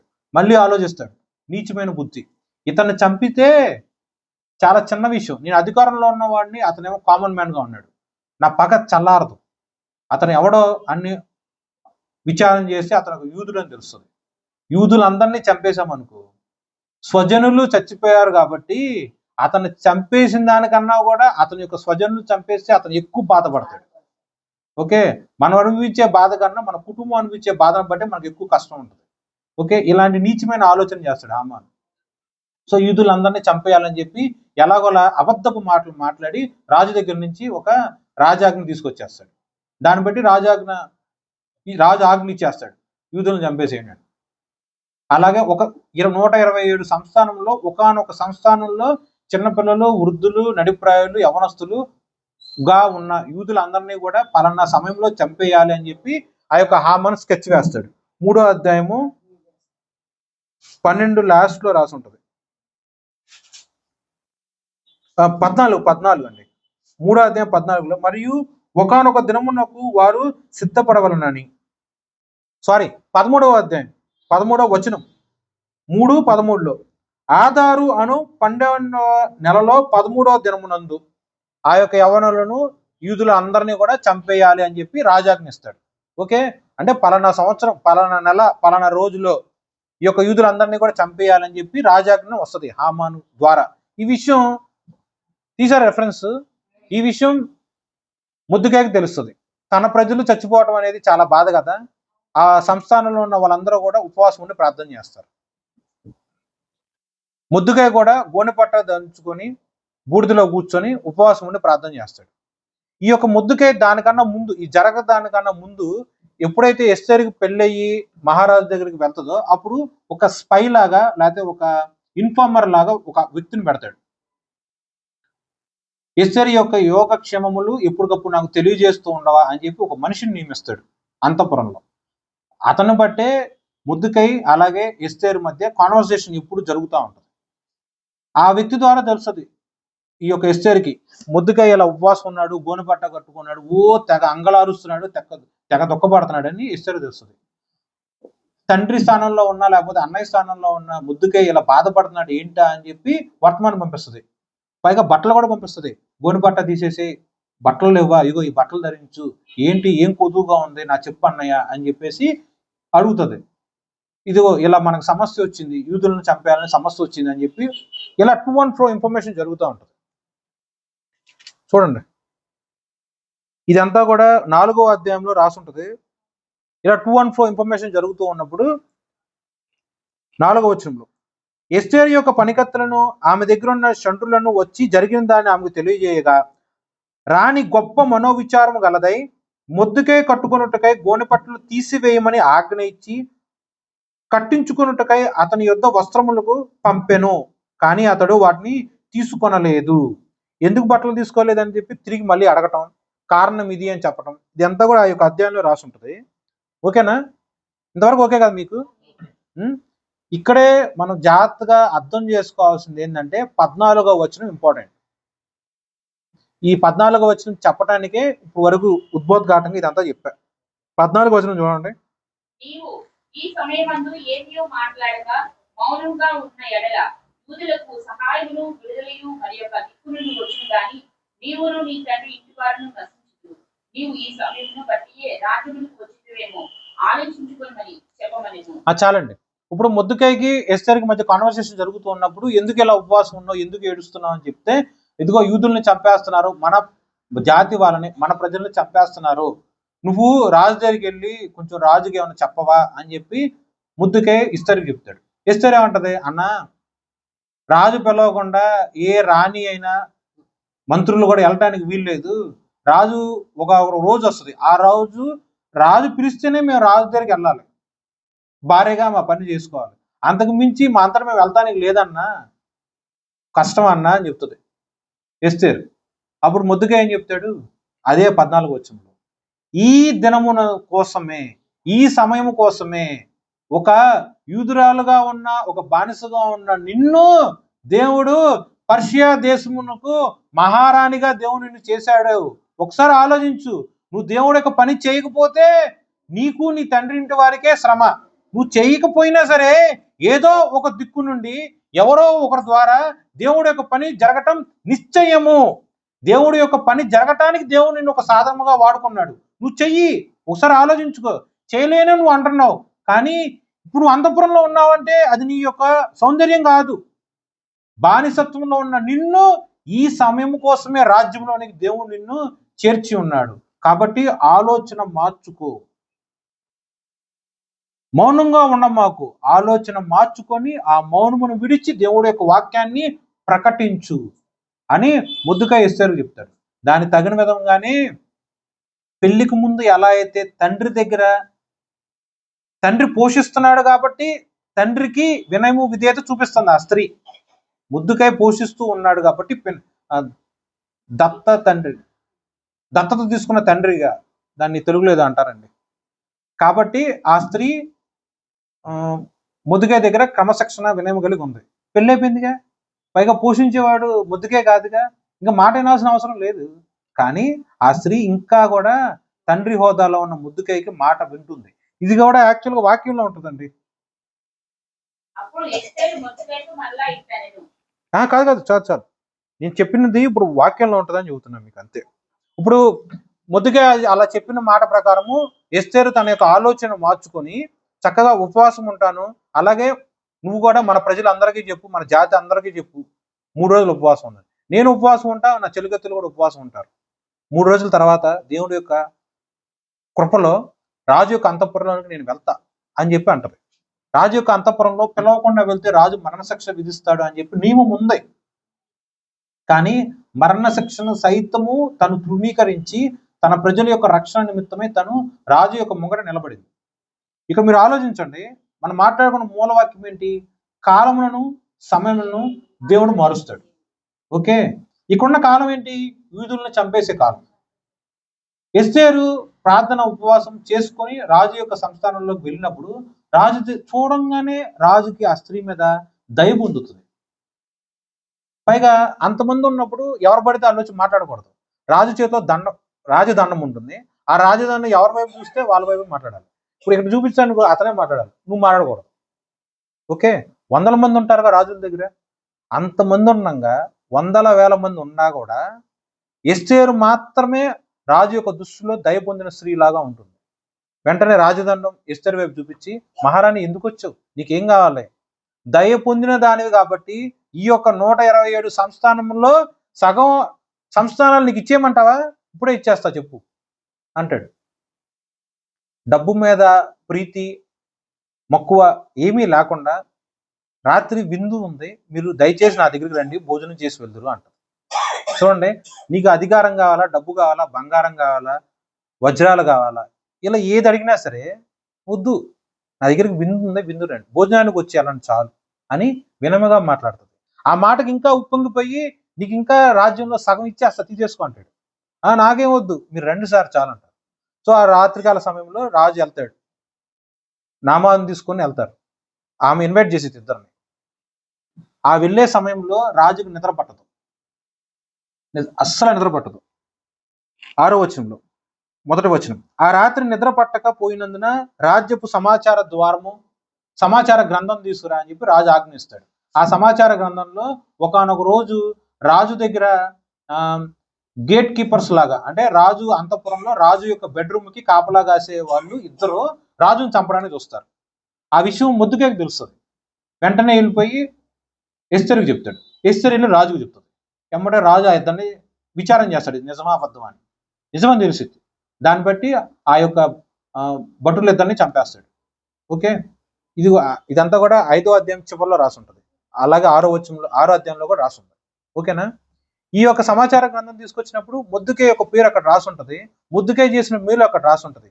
సో అతను మనకు ప్రాణం కాపాడాడు కదా, ఏదన్నా సరే మేలు అతను నేను చేశానా అని అడుగుతాడు. మనం ఏం చేయలేదండి, ఏ దానం చేయాలా, ఏ బహుమానం చేయాలా అని సమాచార గ్రంథం చదివిన వాడు చెబుతాడు. అదేంటి, రాజునకు ప్రాణము ఇలా పోకుండా అడ్డుపడినాడుకి మనం ఏం మేలు చేయకపోవడం ఏంది? ఎమ్మటే ముద్దుగాని పిలిపించి అతనికి రాజవస్త్రములైనను ఇలా మంచి మంచి శ్రేష్టమైన అన్ని ఇచ్చేసేయండి, అతనికి ఏం కావాలో అతనికి అనుగ్రహింపజేయండి అని చెప్పేసి రాజాజ్ఞ రాత్రి బయలుదేరి వెళ్ళిపోతుంది. ఆ ముందు సమయం ఎలాంటి స్థితి, ఆ సమయాన్ని దేవుడు ఎలా మార్చాడు? పలానా రోజు ఆ యొక్క సంస్థానంలో ఉన్న చిన్నపిల్లలు, పశువులు, వృద్ధులు, నడిప్రాయులు, యవనస్తులు మొత్తం చంపేస్తాం అని రాజాజ్ఞ బయలు వెళ్ళిందిగా. కానీ రాత్రి ఎలా మార్చబడింది? మరణ శాసనం అను అపాయం నీ మీదకి వచ్చినా సరే రాత్రి కాలమునుగా సమయముగా దేవుడు తారుమారు చేయగలిగిన సమర్థవంతుడు. ఆ కాలంలో దానియేలు జీవితంలో ఎలా చేశాడు, ఈ కాలంలో ముద్దుకే అలాగే ఎస్తేరు కాలంలో కూడా ఆ యొక్క యూదులను మరణాపాయ స్థితిలో నుంచి సజీవులుగా మార్చారు. దేవుడికి సమస్తము సాధ్యమే, దేవుడికి అసాధ్యమైనది ఏదీనూ లేదు. మరణానికి మించిన సమస్య మనిషి అనేవాడికి ఏదీ లేదు. ఆ మరణమను సమస్య ఆ సమయమునందు ఆ మనిషి మీద వచ్చినా సరే దేవుడి యొక్క కృప పొందినట్లయితే ఆ మరణంలో నుండి దేవుడు నిన్ను సజీవులుగా చేస్తారు. యూదులందరినీ కూడా దేవుడు సజీవుడిగా చేశాడా? ఒంగొంగి నాకు నమస్కారం పెట్టట్లేదని చెప్పేసి ఆ యొక్క హామాను ఈ యొక్క ముద్దుకేని ఉరివేయటానికి ఒక పెద్ద సుమారు 50 అడుగుల పైన ఉరికాయ నిర్మిస్తారు. దేవుడి యొక్క కృప ఎంత గొప్పదంటే మూలవాక్యంలో చూడండి, దేవుడు ఏదైనా సరే తీయగలడు, ఏదైనా సరే జతపరచగలడు, రాజుల్ని తీసేయగలడు, మళ్ళీ రాజుల్ని ఏర్పాటు చేయగలడు. నామాను రాజు దగ్గర రైట్ హ్యాండ్గా ఉన్నాడు. రాత్రే నామాన్ని రాజు సంహరిస్తాడు. ఓకే, చంపేస్తారు. రాత్రే ఏ ఉరికాయ ఏదైతే ఆ యొక్క ముద్దుకేని చంపాలని చూస్తారో అదే ఉరికాయ మీద నామాని యొక్క 10 మంది కొడుకులను ఉరికి అప్పచెప్తాడు రాజు. ఓకే, రాజ్య అధికారం కలిగినట్టేగా ఈ యొక్క నామాను అంత తీవ్రతమైన నిర్ణయం తీసుకుంటాడు హామాను. కానీ సమయాన్ని దేవుడు మార్చేశాడా? కాలాన్ని దేవుడు మార్చేశాడా? అధికారం దేవుడు తీసేశాడా? హామాను దగ్గర ఉన్న ఆ యొక్క అధికారం తీసేసి చావు స్థితిలో ఉన్న ఆ యొక్క ముద్దుకైకి అధికారం ఇచ్చాడు. హామాను అప్పటి వరకు కూడా రాజు దగ్గర రైట్ హ్యాండ్గా ఉన్నాడు. దేవుడు ఆ యొక్క సమయాన్ని మార్చిన తర్వాత ముద్దుకే ప్రధానమంత్రి అయ్యాడు. సో దేవుడు ఏదైనా చేయగలడు, ఎంతవరకన్నా తన బిడ్డల కోసం వెళ్ళగలడు. సో నీ కాలము నీ దృష్టిలో కష్టం, నీ సమయము నీ దృష్టిలో కష్టం, నీ మీద ఉన్న అధిపతులు లేకపోతే బాస్ లేకపోతే పేరెంట్స్ మీకు ఇబ్బందిగా ఉంటుంది. కానీ ప్రతిదీ దేవుడు తారుమారు చేయగలిగినవాడు. అలా దేవుడు చెయ్యాలంటే నువ్వేం చేయాలి? యుగములకు సృష్టించిన జ్ఞానమునకు ఆధారముగా ఉన్న దేవుడు నిత్యము స్తుతి నందునుగాక.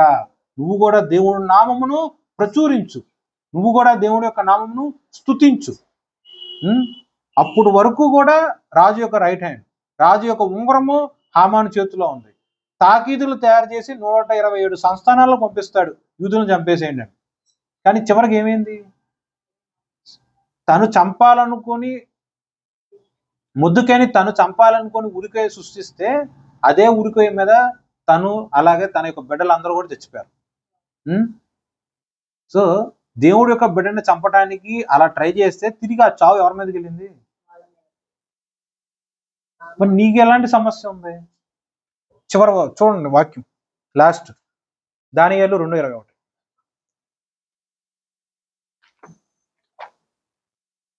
ఆయన మరుగు మాటలను మర్మములను బయలుపరచును, అంధకారంలోని సంగతులను ఆయన చాలండి. ఈ మూలవాక్యంలోని అర్థం మీకు అర్థమైందా? దానియేలు యొక్క కాలము సమయము, ఎస్తేరు యొక్క కాలము సమయము, ముద్దుకాయ యొక్క కాలము సమయము దేవుడు మార్చాడా? మనుషులందరూ ఆ యొక్క కళకు అర్థం చెప్పలేకపోయారు, మనుషులందరూ ఆ యొక్క కళ యొక్క భావన అర్థం చెప్పలేరు. కానీ మర్మములను బయలుపరచగలిగిన దేవుడు ఆ కళకి భావములకు తేట తెల్లగా వివరణ ఇచ్చాడా? స్లేవ్స్, బానిసలుగా ఉన్న వాళ్ళకి దేవుడు ప్రధానమంత్రులుగా మార్చాడా? రాజుగా ఉన్న నెబుకద్నెజరు ఒకానొక రోజు పశువులాగా మారిపోతాడు, మళ్ళీ ఒకానొక రోజు 7 సంవత్సరాలు అయిన తర్వాత పశువుగా ఉన్న నెబుకద్నెజరు మళ్ళీ రాజుగా మారుతాడు. ఇది తర్వాత అధ్యాయాల్లో ఉంటుంది. సో దేవుడు ఏదైనా చేయగలడు, సామాన్యుని మహారాజుగా చేయగలడు. గొర్రెల కాపరిని, గొర్రెల దొడ్డులో ఉన్న దావీదుని యూదులకు 40 సంవత్సరాల పాటు మహాచక్రవర్తిగా దేవుడు మార్చాడు. ఓకే, నెబుకద్నెజరు మహారాజుగా ఉన్న నెబుకద్నెజరుని పశువుగా దేవుడు, గడ్డి తినే పశువుగా దేవుడు ఆ యొక్క నెబుకద్నెజరుని మార్చాడు. దాసులుగా ఉన్న యొక్క ఎస్తేరుని పర్షియా దేశంలో మహారాణిగా మార్చాడు. ఇంత చేసిన దేవుడు నీ కాలమును, నీ సమయమును, నీ బుద్ధిని, నీ జీవితాన్ని మార్చలేడా? సమస్తం నువ్వు చేయగలిగిన శక్తివంతుడుగా ఉన్న ఆ దేవుని నువ్వు విశ్వసించి స్తుతిస్తూ ఆరాధించు. సమస్తము దేవుడిని జీవితంలో జరిగించగలిగిన సమర్థవంతుడు. ఈ వాక్యం దేవుడు మన హృదయాల్లో ఫలించి వృద్ధి చేయను గాక. ఆమేన్.